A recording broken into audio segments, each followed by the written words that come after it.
Bienvenidos a Expreso de Oriente, el magazín quincenal de France 24, en el que les acercamos las historias de Medio Oriente a América Latina. Esto es lo que veremos en el programa de hoy.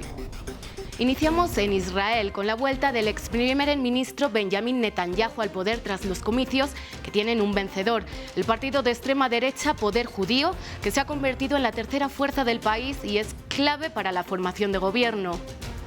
En Irán, más de un mes después de la muerte de la joven Mahsa Amini, tras ser detenida por la policía de la moral, continúan las protestas en varias ciudades del país, a medida que aumenta la brutalidad de las fuerzas de seguridad iraníes. Y en Egipto es la sede de la Cumbre Mundial del Clima, la COP27. El delta del Nilo sufre las consecuencias de la crisis climática, siendo una de las regiones del mundo más sensibles a las altas temperaturas. Iniciamos en Israel. 16 meses después de su salida, Benjamin Netanyahu regresa al gobierno tras las quintas elecciones en menos de 4 años. Israel podría tener la inclusión de la extrema derecha, su ejecutivo más radical en una década, y nuestro corresponsal en Jerusalén, Federico Cue Barberena, nos analiza este panorama político. Israel se debatía entre si Bibi sí o no y finalmente ha sido sí. Benjamin Netanyahu regresa al poder solo 16 meses después de su salida y pese a cargar con 3 causas abiertas por corrupción. El dirigente de 73 años prepara su vuelta al cargo de primer ministro para un tercer mandato, algo inédito en la historia israelí. Bibi llega impulsado por el ascenso de la extrema derecha, representado en sionismo religioso, de discurso antiárabe, homófobo, ultrarreligioso y nacionalista, que en los últimos años pasó de marginal a ser la tercera fuerza en la próxima Knesset. Su cara más conocida es el legislador Itamar Ben-Gvir, un político hijo de inmigrantes iraquíes laicos, pero formado políticamente en el kajanismo, una ideología que pregona el supremacismo judío y el ultranacionalismo. Él mismo es el residente de un asentamiento en Hebrón, defiende la anexión total de los territorios palestinos ocupados y, entre otras cosas, ha propuesto deportar a aquellos que no sean leales a Israel y hasta una reforma judicial para limitar a la Corte Suprema. Así, de estas legislativas se desprende la normalización de estos sectores más radicales de la derecha israelí y la caída de la izquierda, que fue fuerza fundacional del Estado. El ejemplo es el partido Meretz, que no estará en el Parlamento por primera vez desde su creación en 1992. Era una de las pocas fuerzas sionistas en la Knesset que defendía los diálogos de paz con los palestinos y criticaba la ocupación israelí. Además, la representación femenina entre los parlamentarios de la futura coalición cae a un 15%, a la luz de que los 2 partidos ultraortodoxos no permiten a mujeres en sus listas. La otra pérdida es para la representación árabe, que se fragmentó en 3 partidos para las elecciones y solo 2 lograron cruzar el umbral. Con este panorama, aunque entre la población palestina no había expectativas de mejoras con ningún gobierno israelí, el futuro ejecutivo más radical de Netanyahu amenaza con profundizar aún más las restricciones en las vidas de los palestinos y recrudecer la violencia en los territorios ocupados. Y seguimos en Israel, porque como decíamos, la entrada de la ultraderecha, liderada por Ben-Gvir, un político abiertamente xenófobo y racista, supremacista religioso, podría eliminar cualquier apariencia de autonomía palestina. Para analizar esto tenemos con nosotros a Inés Abed-Rasen. Ella es directora de incidencia del Palestine Institute for Public Diplomacy.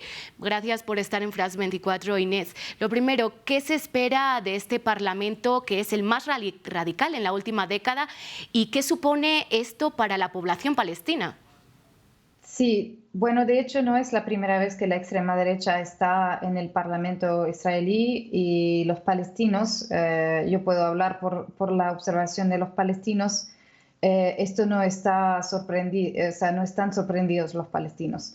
El previo primer ministro Naftali Bennett también hace unos años los europeos y los internacionales lo estaban viendo como lo más extremo que haya, y cada vez más la sociedad israelí y los políticos se van aún más extremos, pero esto es una evolución bastante natural para el Estado israelí y el régimen, que en realidad siempre fue un régimen colonialista, y aún más cuanto más haya impunidad internacional y cuanto más se va al extremo la sociedad israelí y los políticos.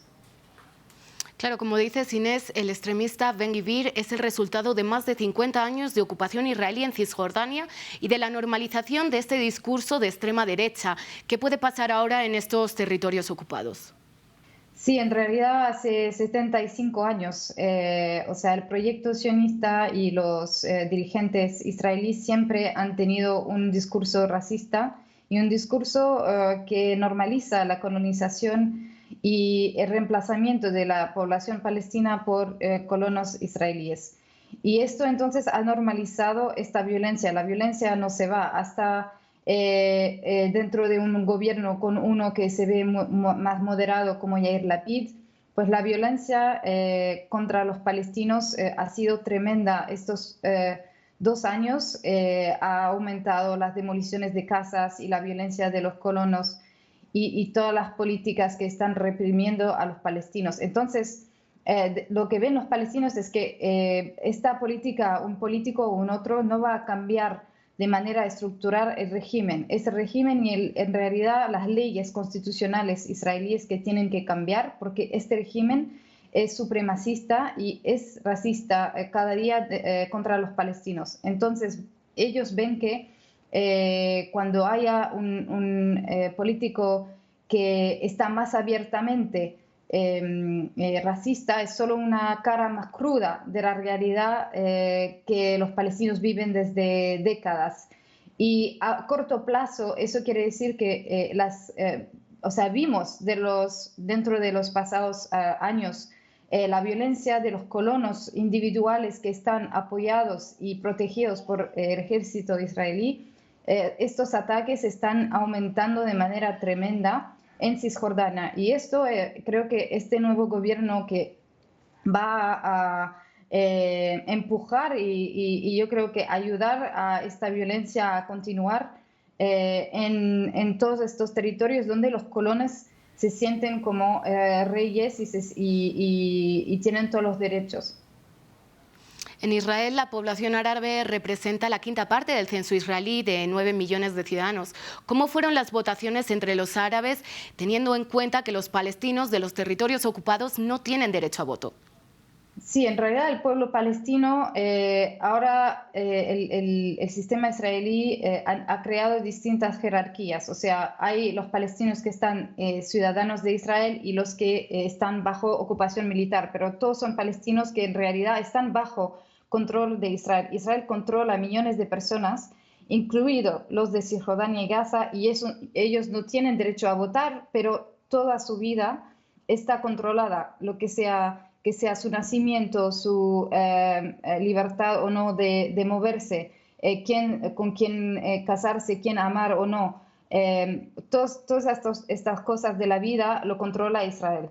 Los palestinos dentro de Israel que tienen la ciudadanía israelí, ellos también, o sea, han sufrido de la colonización desde 75 años y se desinteresan mucho de la política israelí. ¿Por qué? Porque han visto que en realidad otra vez las instituciones y las leyes israelíes estuvieron creadas para una supremacía judía y ellos son ciudadanos de segunda clase, no tienen los mismos derechos y ven que la Knesset, el Parlamento, que sea un político de supuestamente izquierda o de derecha, no cambia nada para ellos porque las instituciones y las leyes y las políticas de cualquier político israelí no están a favor de los derechos de los palestinos que ellos llaman árabes.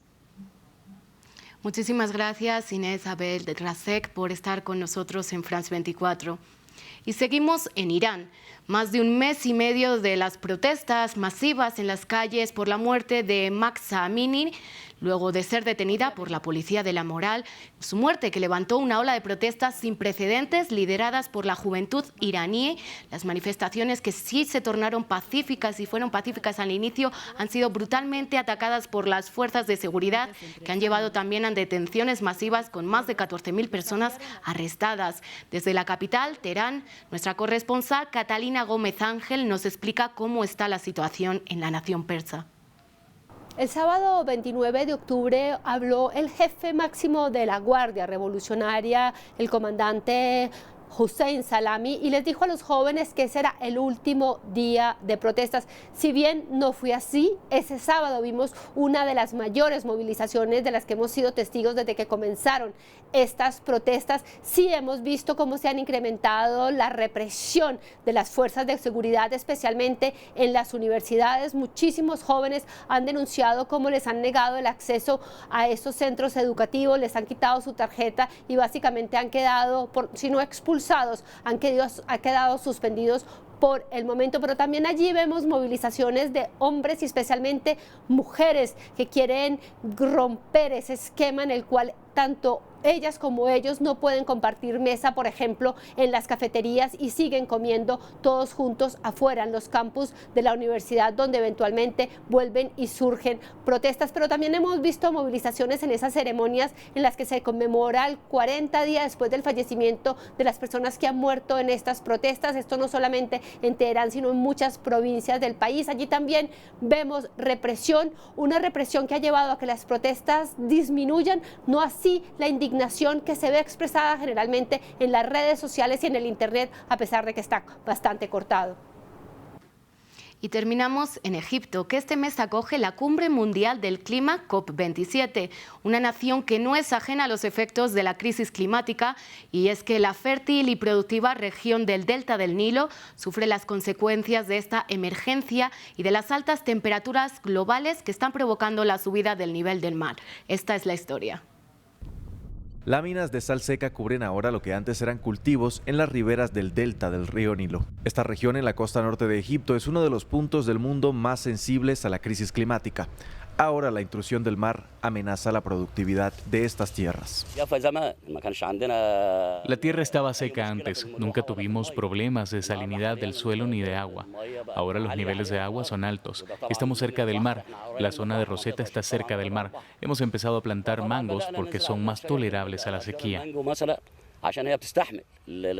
Los agricultores han visto cómo gran parte de sus cosechas se echaban a perder este año, mientras Egipto acoge este mes la Cumbre Mundial sobre el Clima, la COP27 de Naciones Unidas. Para muchos expertos climáticos, los cambios en la tierra rica y fértil del delta del Nilo, que abarcan unos 240 kilómetros cuadrados, son realmente preocupantes. El impacto de la subida del nivel del mar y la intrusión del agua del mar en el cuerpo del delta está realmente impactando en la productividad de la tierra, convirtiendo la tierra en un suelo salino que realmente hace que sea difícil de tratar para los agricultores. También la ciudad de Alejandría, la segunda más grande del país, está en riesgo. La histórica metrópoli fundada por Alejandro Magno está al borde del abismo por el hundimiento de su tierra y la subida del mar. Estamos intentando conseguir los fondos necesarios, ya que los proyectos para proteger la costa son demasiado caros. Los observadores de la COP27 tienen esperanzas de llenar los muchos vacíos en la pasada cumbre de Glasgow y empujar a los países a una cooperación genuina. La supervivencia de ecosistemas como el delta del Nilo dependen de ello. Llegamos así al final de esta edición de Expreso de Oriente. Muchas gracias por acompañarnos y los invito a enviar sus comentarios a las redes sociales que aparecen en sus pantallas y a seguir toda nuestra información en nuestra página web france24.com.